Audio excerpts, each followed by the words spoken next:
মুর্শিদ আদম নূরের লেখা হামদ পাঠ 14।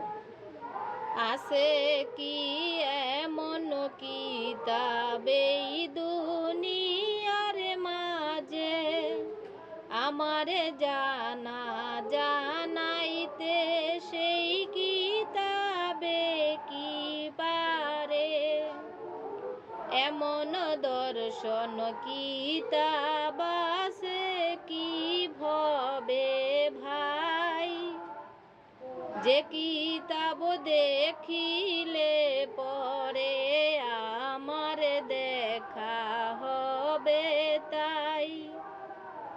আমার জানায় আমি জানি, আমার দেখায় আমি দেখি, ইহা কি বা কিতাব আছে বলো বলো মানব জাতি, সত্য বলো না আমাকে। কিতাব হইতে জানলে কিতাব